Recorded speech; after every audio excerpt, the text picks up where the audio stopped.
members of the next panel up here, please. That's Kathy Hynes, Eamonn O'Shea and Nigel Carolan. Thanks, Nigel. Kathy.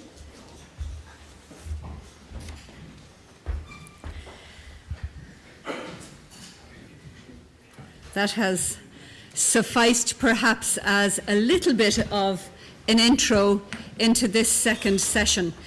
Same format again.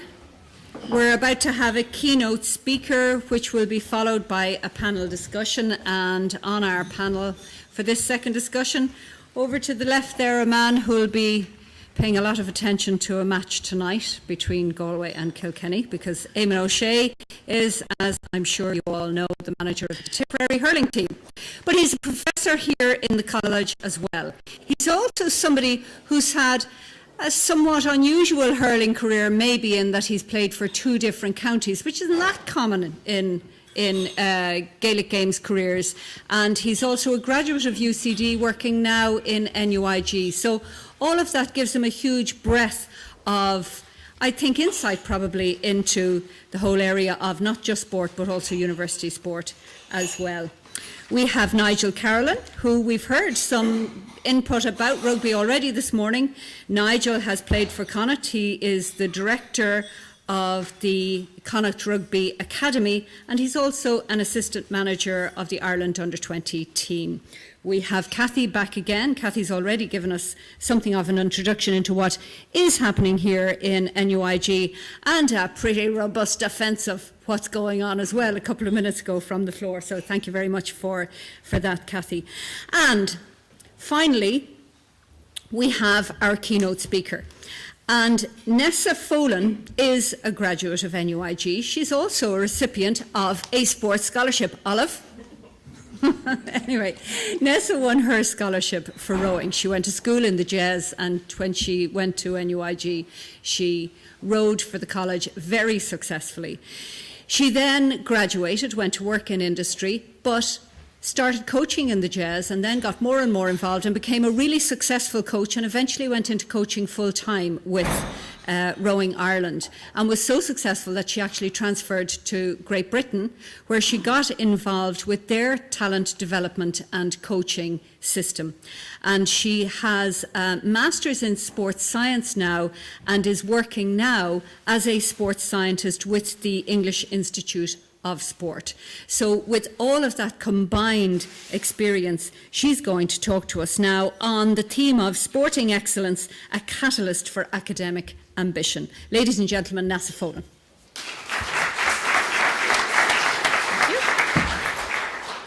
Good morning, everyone. Well, I do have in common with Olive is I did train in the bubble as well, actually.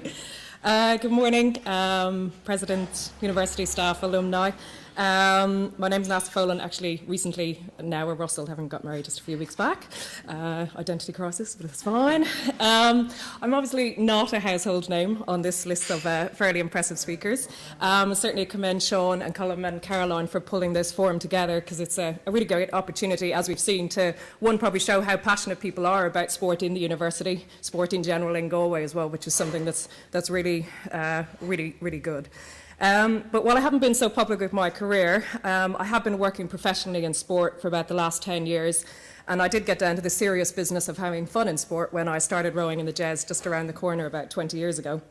I'm also feeling very satisfying, and it's very fitting to be here as well, is that and hopefully be able to give something back in terms of my career experience, in that I was a recipient of the first rowing scholarship for rowing in NUIG almost 20 years ago, which is very interesting. I'll also just say that, yes, taking advice from a radio and a print man about presentations and speaking, obviously hence I was dissuaded from too many visuals, so you'll just have to contend with me speaking, I'm afraid. I'd like to talk to you this morning about why I think the pursuit and attainment of sporting excellence is, in my experience, a really positive, progressive and profitable catalyst for academic ambition. My old personal career has meandered from the Corrib to the Thames in England, and I'd like to take you through my experiences of working with Rowing Ireland, with the GB rowing team, and now with the Performance Pathway team at the English Institute of Sport, to highlight why I believe that sport and academia are mutually beneficial, and how a strategic investment in sport, both financially and philosophically, to touch on some of the points earlier, can really lead to an ambitious culture of research, innovation, and performance in both domains. I'll preface now that a lot of my experience and working experience has been UK-based, so probably some of the information I present is a little bit there, but I'm sure you can take it into the context here. I also know that there's been an awful lot of work done on sport policy and strategy here as well, which is really exciting. And I think all have had a good measurement over the 10 years of progress with that. So it's actually really exciting to see what can we do in the future going forward. I suppose I'd just like to firstly set out what I interpret as sporting excellence and academic ambition. I started coaching in the JES after having done a BSc in applied physics here. And I started to earn a living as an engineer in Nortel because I pretty much worked to live as a coach at the JES. And I remember one day, I can actually picture it just around the JES corner there by the Franks, when I had a eureka moment on the river. And it has kind of since defined my philosophy towards developing athletes. A phrase I'd been reading about in a coaching book kind of suddenly just came to life for me when I was trying to teach an athlete to tap down and away and feather. And it was that good coaches coach the person, not the sport. Sport is the medium through which they perform. Sporting excellence to me is about the personal pursuit of excellence in a sporting domain. And it can manifest itself in the participant right through to the high performer, and I think that's been certainly alluded to this morning. The Olympic motto of faster, higher, stronger, to me, is all about the progress of the person and the pursuit of getting the best out of themselves. I saw my job as a coach to set up the environment and provide the stimulus for that to happen for the athletes I've worked with over the years. And similarly, I consider academic ambition as something that can be observed as a person's desire to know more about a particular subject field, an industry-sponsored research project, or even right through to an institution's collective might in advancing the knowledge and research and application in a diverse range of subjects. It's hardly surprising to any of us that character traits that underpin great athletes, and however you class great, also transfers to academic study. A recent report by the British education watchdog Ofsted stated that too few schools recognise the wider values that competitive sport could bring. There's a clear correlation between the quality of sport provision and wider academic achievement. There is a big argument about whether that means facilities or not as well, but again, I'll talk about that a little bit. There was a clear message that the schools that took sport seriously, academic performance improved. That was a fact. And that's particularly pertinent in the UK, because in light of the London Olympic Games, which really placed a high value on the legacy when they were bidding for it. And there's quite a strong issue, maybe by too strong a word, but a concern that fewer than 1 in 10 pupils attending fee-paying schools, fewer than 1 in 10 pupils attend fee-paying schools in the UK, more than 4 in 10 of the British athletes who won medals in 2012 came from fee-paying schools. There was also a strong link between sporting excellence and academic ambition when we consider Olympic athletes. And again, just citing the GB experience, between 1992 and 2008, 61% of Team GB had been through or were attending university. And this can be compared against the percentage of the general population of a degree that has a degree in the UK, which is around 30%. So there is very strong trends there, as we can see. And incidentally, the top 2 universities for Olympic medalists from London 2012 were Oxford and Cambridge.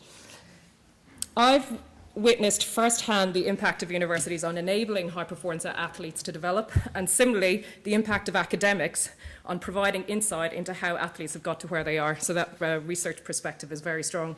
I've seen that right through from physiological studies to understanding lactate levels, right through to, in my current role, how we look at talent development environments. What is a talent hotspot? How does that work? How do we recreate that? Following a Carpe Diem career change moment a few years ago, I left my job at Nortel and went to coach professionally with Rowing Ireland. So there was a scheme with the Irish Institute of Sport ran around apprentice coaching, which I was a very appreciative beneficiary of. Following an apprenticeship there, I then moved to GB Rowing team to pursue a role as a high-performance coach on the GB Rowing START programme. So this programme is a talent identification and development programme specifically aimed at targeting Olympians. Recruitment to the programme is based on physical attributes, at least that's what we can measure. There are obviously other elements around that as well. And there are 10 centres around the UK, including 2 specifically based at universities and others in the catchment area of Each centre has a full-time coach, and there is an investment in equipment to get those athletes off the ground. The programme's been running since about 2001. It had its first medallists in 2008 at Beijing, and it had two gold medalists in 2012. Both of those gold medalists had been identified while at university. Indeed, at London, 30% of the British rowing team came through the START programme. So that meant that a third had come through the non-traditional route of school to university and had actually been selected at university and had different sporting backgrounds before that. And again, actually, probably a slightly higher proportion of women in that cohort as well. And also most of the senior rowing team have been through university, as I've stated already.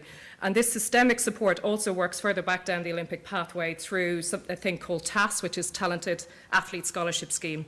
And I know as a coach, this was really important. So this was before the athletes got to that sponsorship level, that when they were at uni, they could get access to the facilities there. So through strength and conditioning, effectively kind of like a UK-wide sports scholarship will allow them to kind of buy funds and buy facilities. And I know as a coach this was massively important, where you're at that transition where, again, all the pressures that Gary cited earlier on an athlete, that if you can ensure that they have at least medical provision, they have performance lifestyle, they have S&C, you know that at least when they arrive to you for that precious coaching time, that they're actually ready to perform and ready to engage. There are also universities like Bath and Durham that have kind of created a Team Bath and a Team Durham kind of concept, where they effectively wrap support around the athletes and the sports to present a unified and coordinated approach to student sport. And indeed, the English Institute of Sport, which I'll speak about shortly, also has bases at Loughborough University, Bath, and previously at St Mary's University, where Mo Farah was a recipient. And the aim of this is all to bring support to the doors of the athletes through the elite. Things like Team Bath as well are actually quite an interesting case, because they also go out and have a wider community cohort as well, so that's something I'll touch on in a while. To me, what's really applicable here for NUI Galway is that later specialisation sports, so sports that people take up after having done other sports, so rowing, canoeing, kayaking, windsurfing, some of the distance running events, women's rugby. These are absolutely prime for a student and athlete population. So you mentioned that age 17 to 24. We know in the UK and the work that we're doing at the moment about trying to recruit athletes, that is our prime target area of age for developing athletes into the later specialisation sport. And while the muddy pitch at Dangan is obviously an issue definitely for a lot of the field sport, what Galway has is massively steeped when it comes to facilities for water-based sports. To have a river of 5k that can cope with 15 or 1800 metres of straight water is absolutely almost unparalleled compared to what I've seen within Britain and Ireland. Even with anywhere in Ireland, and our good friend DCU as well, and UL, they have to travel at least 30 to 60 minutes to get proper rowing water. It is on our doorstep here. And we know, and also I know from coaching on the Thames is broken up about every 4 or 5k stretch of locks, so everyone lives on little stretches of water. On those stretches of water, there can be upwards of about 90 to 120 rowing crews at a time, so it is feeling like you're sitting in a washing machine of wash. And then you get what we'd call the weekend warriors who come up boating and try to drive over you for good fun, but I digress. Athletes who've had a robust and varied sporting background are at a particular advantage when it comes to transitioning to these late specialisation sports. Several key academic papers recently that we work off and give a lot of value to show that junior success in a sport is not necessarily a predictor for senior success. And this was a kind of research on a lot of Olympians. So it didn't mean that you had to be a rower from the age 12 to make sure you got to the Olympics. You didn't have to be a canoeer. And again, we've proved that over and over in the UK with schemes that have been run, capitalising on that so that we can actually go and get Olympic medals from athletes who are really robust. A really strong message coming through from loads of research is that the more sports a young athlete has sampled, i.e. tried out, and the later they specialise in that sport, so the later they go down to one sport, the much greater likelihood is that they will be a world-class and international athlete. And again, that's research we've done within GB Olympians, research that has happened in Germany, in Australia as well. Very clear trend. We don't want single sport athletes. That's almost a kind of an inherent thing in in UK sport at the moment. We want people who've tried different sports. And again, we need to have an appreciation that there's rarely a linear path. So it's very rare. I think only in about 10 or 15% of cases that people definitely go from junior straight through into senior and under 23 representation. There is generally a seesawing of experience between competition levels, between stepping off one sporting track and taking up another, where you dip down in competition levels and then go up and exceed again. There are, of course, sports where skill level development from a youth age is mandatory, but there are quite a lot, as I've referred to, that don't need that. And you pick up other skills as an athlete in other sports. So a little bit of kind of begs the question for me then, when we look at that kind of consideration, what does it enable, like the likes of Olive and other NUI Galway Olympic athletes like Paul Hession, Aidan Nicolerin in canoe, Cormac Folan and Alan in rowing, develop from NUI Galway? What is about the Corrib that keeps developing robust boatsmen and women? What environment has been created? How do we support coaches to deliver the programs? What equipment do we need? What are the athletes experiencing and learning? What is that? We talk about hurling. I was on Facebook the other day, and that last minute point from Joe Canning at the match last weekend, I was like, what was he thinking? Or more importantly, what wasn't he thinking? What freed him up to score that point? What is it about East Galway and hurling? What is it about those hotspots? What is it about North Galway and football? These are, how many hours of delivered practice did Joe Canning have to do as a kid, imagining having the vision that he was going to score that point, and hopefully it'll go on later in the summer. My allegiance, maroon. How can we make it better and more sustainable? How can these not just be kind of freak cases of people who'd be really good, just happen to get through almost despite the system? Answering the why and how of athlete development is at the core of my current role within the performance pathway team at the English Institute of Sport. And actually this team sits between UK Sport and the EIS, as I'll refer to it from now on. Indeed, in order to answer some of my own rower questions, we were recruiting big guys for rowing, 100-kilo guys, 6'8", and they just could not move boats. I was like, that just doesn't make sense. They have big guys. That's what win Olympics, isn't it? So, I returned effectively to my science route and undertook a master's in sports science, trying to answer some of those questions. I won't say I did yet, but it's under review. It's a longitudinal study. This then facilitated an opportunity for me to work then on the science behind athlete development. What our team does is we look at what we call podium potential athletes. So they're athletes who are 6 to 10 years out from an Olympics, okay? And we use scientific principles and best practice methods, and also we just try and figure out stuff. We just try things. And we try and qualify and quantify for sports how best their pathway can operate to maximise and optimise athlete development. So we work in conjunction with the service providers and the EIS, and these guys are the ones who deliver the sports science and the medicine solution to the athlete's needs. From there, we look at what it takes to win, and we start to work back down the pathway, trying to figure out how at every level of the pathway and stage of that athlete's progression how can we facilitate and help them to do this better. We work with 26 Olympic sports at the moment, and the focus of our sports, or the focus of our work, is often dictated somewhat by UK Sport, because they effectively rank and look at who to put their money into, who will have the best investment. UK Sport pretty much have a no-compromise approach to funding at the moment. Being typically British, they're trying to do something that no one else has done, and it's to win the same amount of Olympic medals the Olympic after the one that they just hosted. And again, their big competitors are Australia and friends across the Atlantic, so it's quite an interesting competitive environment to be in as well. That feed has never been managed. What they're doing though is they're putting the exact same amount of money in that they did before London, but we are tasked with making it sustainable. So we've got to figure out, instead of just putting bandages of, making sure the athlete really works well, how do we start to consider the system that works behind that? And it was great consternation recently, basically, because after mid-cycle reviews, they pulled the funding on some sports. Those sports still get Sport England funding, which is effectively a participation level of funding, but because they weren't delivering what they said they would deliver, the money was pulled, and it's been redirected. And interestingly, I've just noticed, they've now sniffed that Winter Olympics, or winter sports, are prime investment at the moment for medals. And actually my job currently is to see if I can find a few gymnasts to start doing loops in the air so they become aerials. Also, what's interesting is with UK Sport is they work off 8-year cycles. So 60% of the funding goes into the podium athletes. So 60% of a sports funding goes into Rio. The other 40% is about getting the athletes ready for 2020 for Tokyo. Arguably, that doesn't always quite work when it hits the NGBs, but however, that's the intention. So hence the influence that the EIS has is really, really important. The Institute of Sport works on a model of service provision to sports, whereby practitioners are assigned to work with sports. So that would be strength and conditioning, psychology, physiology, performance lifestyle, sports medicine, performance analysis, coaching science. And I dare do a little think those within the university of where do those sit within faculties that you could possibly draw on that knowledge to pull together. The strength of this arrangement, to me, is in the cross-sport learning and environments, and I see that. So when I worked as a rowing coach, I had someone who'd been an S&C coach to athletics. So when I had a concern about how can I not get these big guys to move fast, he was able to introduce me to the concept of plyometric training gradually. 100-kilo men do not bound well.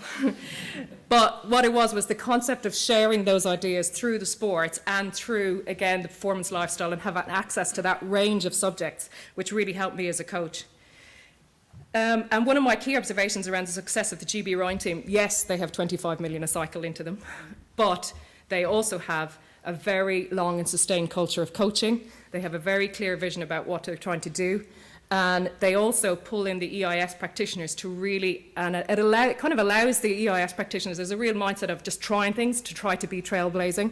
So if it doesn't work, it doesn't work. Now, balance that with the funding element, and you only get your money from your results. So there is obviously a bit of a tension, but it's healthy tension. In addition to the EIS kind of service practitioners, we've also got a coaching science team. And again, sustainability is being recognised in coaching. It's about, it's a little bit of the next thing. How do we make our coaches better at allowing our athletes perform on the day? So if you're a coach and you get nervous, does that really help your athletes? How do we step back and look at how does the system support the coaches with the incentives to drive them to develop athletes for long term rather than just winning a junior championship? How do we think, how do we incentivize and recognize the work that coaches have done at all levels of the pathway to get an athlete to a point? Really important. And also there's the research and innovation team that are specifically tasked to innovate on ways to make things higher, faster and stronger. And so every Olympics, there'll be sneaky certain cycle suits, trailblazing, the prosthetics, the way and shape. It's all tested in wind tunnels for the athletics guys, the wheelchair athletes. And they also do this regularly by collaborating with outside bodies to help develop solutions or help us try and figure out things. So there's been quite a good working relationship with GlaxoSmithKline, Human Performance Labs, and various universities we have strong links in where we basically get them to answer questions for us that we don't have the resources to go and research, or indeed sometimes, and actually probably generally the proper research skills. So again, a little bit, where can this lead for NUI Galway? And actually, as Gary pointed out earlier, that Centre of Excellence Sport, is there a mini Institute of Sport that can be created here at the university? Can this reach out to other universities? So I know down the road, I've done my coaching tutor course at UL, but what they don't have is a medical facility, a psychology department, or a sociology department. And if we're trying to find the answer to the questions of how do we bring talent through, how do we make it sustainable, how can, win a low population environment, how can we actually, keep our athletes here, understand better what develops them, rather than, and so they have an intuitive sense that we care, that the university cares about their development. And again, also because it's very unique to Connacht, again, look at your hotspots here. What is different? That wouldn't happen in Dublin, it wouldn't happen in Cork, it wouldn't happen in Britain, it wouldn't happen in the US. So we have the power to research here. Did someone win something? So finally, I'm going to throw out some questions. Yes, they're cheering me on. So I suppose, I wonder, again, just looking at how NUI Galway can capitalise on sport as a medium. So I referred already, those late specialisation sports, they are there for the picking. Absolutely. And I know within our team, we've literally, and again, it's trying to convince even a lot of sports in the UK as well, again, the sustainability. We've done a lot of recruitment work for them. We've run talent ID campaigns. We've run multi-sport recruitment. And we've just even a campaign run called Girls for Gold, which recruited 26 athletes to canoeing. All those athletes were in the range of 17 to 24, all had other sports, all had done sport at university or were about to go into university, and canoeing was making sure that they aligned themselves to Nottingham or Loughborough University because that's where the training was going to be. I know loads of the answers in the room. And what I'm going to do is, again, just kind of go through a few questions and maybe just get you thinking a little bit of what we present to universities in the UK who are undergoing similar issues. And also, as Olympic sports, we are up against pro sports. There's no denying it. When cricket tell a 13-year-old that they're in an academy, what that does is stifle that child from developing and exploring other sports, and that's a real issue. And I can see both sides. One, you want to make sure that kid needs to get the skills in if they're going to be an elite rugby player or an elite GA player. But is there other ways we can do this? And again, comes back to my research question. However, so again, a little bit. Are we doing all we can do to nurture the aspirations of talented young sports people within the reach of the university sector? Can the university be better positioned to align more talent to sporting needs and to facilitate greater opportunities for talent to flourish?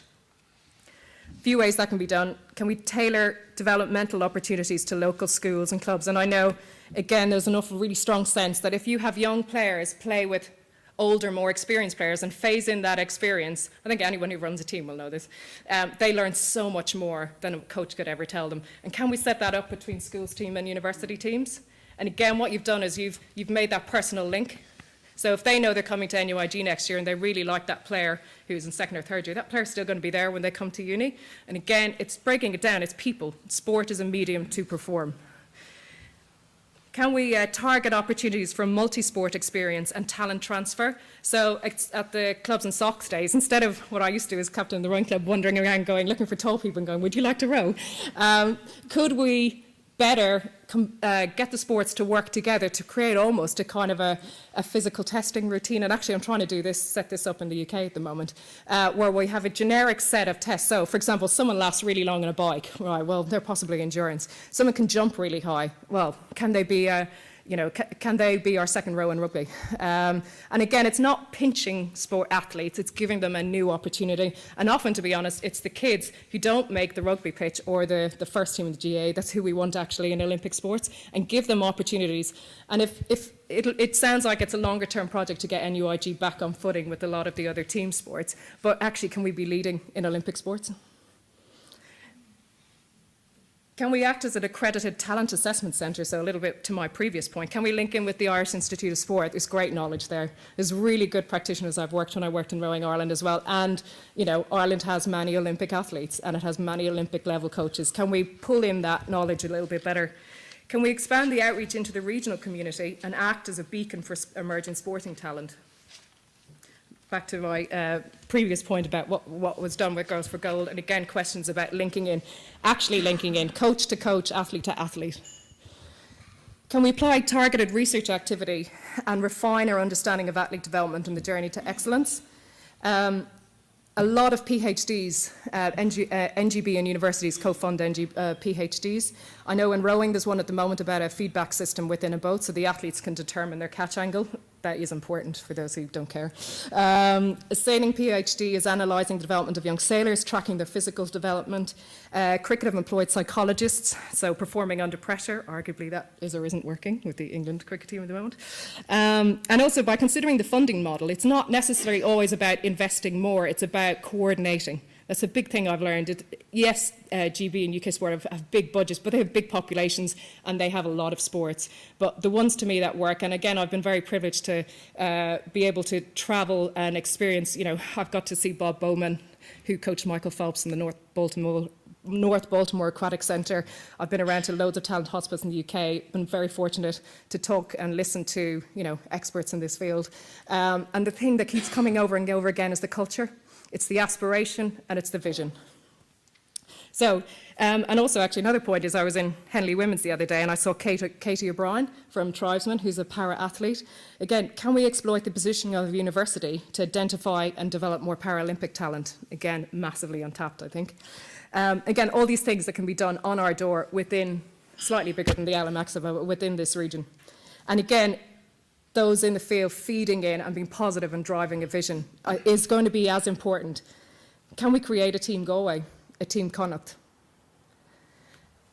So it's really heartening to see the investment in the sporting facilities and how it's moved on, because I did train in the bubble and I did train in the boat shed, moving engines out of the way to try and do my burpees from recollection.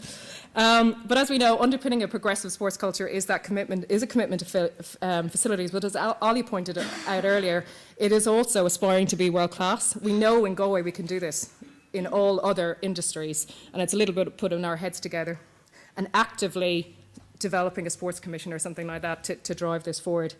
So yeah, I really do think a return on sporting investment will be realised in a positive, progressive and profitable sports system in terms of local retention, in terms of athlete developing through particularly the GA, rugby and soccer paths, and also giving opportunities to new people to perform, find the best in themselves.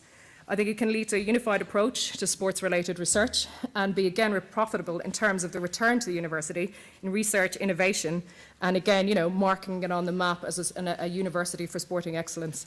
And at the end of the day, I would just say, capitalise using all your faculties and facilities. So, thank you very much.